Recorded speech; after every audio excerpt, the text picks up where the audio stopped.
ইদানিং আমার ছেলে এত বিস্কিটের জন্য পাগলামি করছে, তাই ভাবলাম আজকে ওর জন্য একটু হেলদি উপায়ে হোমমেড বিস্কিট বানাই।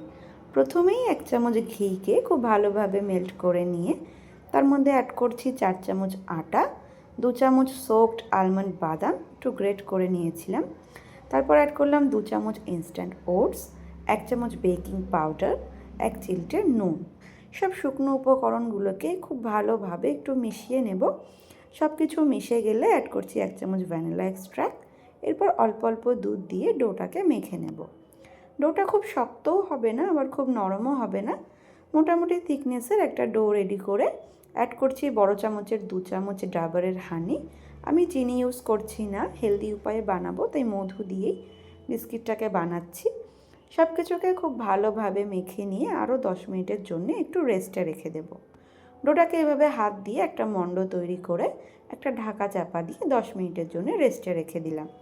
এরপর কড়াইয়ের মধ্যে একটা বাটি বসিয়ে তার উপরে একটা প্লেটকে অল্প একটু তেল ব্রাশ করে ঢাকা চাপা দিয়ে 10 মিনিটের জন্য প্রিহিট করে নেব। এরপর বিস্কিটটাকে শেপ দেওয়ার পালা। একটু আটা ছড়িয়ে মণ্ডটাকে একটু পাতলা করে বেলে নেব। চারিদিকটা যাতে সমানভাবে হয়, কোথাও মোটা কোথাও পাতলা না থাকে, সেই জন্য আমি ঘুরিয়ে ঘুরিয়ে ভালোভাবে মণ্ডটা থেকে এভাবে বেলে নিয়েছি। আমার কাছে কোনো কুকি কাটার নেই, তাই ঘিয়ের কৌটার ঢাকনা দিয়েই আমি বিস্কিটগুলোকে শেপ দিচ্ছি। কুকি কাটার থাকলে খুব ভালো হতো, বিভিন্ন রকমের শেপ দেওয়া যেত, তবে এটাতেও সমস্যা নেই। আমি আমার ছেলেকে বাইরের খাবার যতটা পারি না দেওয়ারই চেষ্টা করি, ওকে বাড়িতেই সব কিছু বানিয়ে দিয়েই, যেমন কেক, বিস্কিট যতটা পারি বাড়িতেই বানিয়ে দেওয়ার চেষ্টা করি।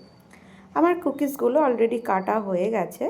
এরপর কিছুটা আলমন্ড কুচি করে রেখেছিলাম, সেটাকে একটু ওপর থেকে গার্নিশ করে দিচ্ছি, তাহলে দেখতে বেশ ভালো লাগবে। আর যেহেতু আলমন্ড আটা কুকিজ, তাই আলমন্ড একটু ওপরে দিলে বেশ ভালো লাগবে।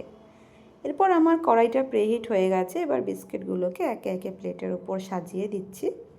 সবকটা বিস্কিটকে এভাবে প্লেটের উপর বসিয়ে গ্যাসের ফ্লেমটাকে একদম লোয়ে করে টোটাল আধা ঘন্টা আমি বিস্কিটগুলোকে ঢাকা চাপা দিয়ে বেক করে নেব।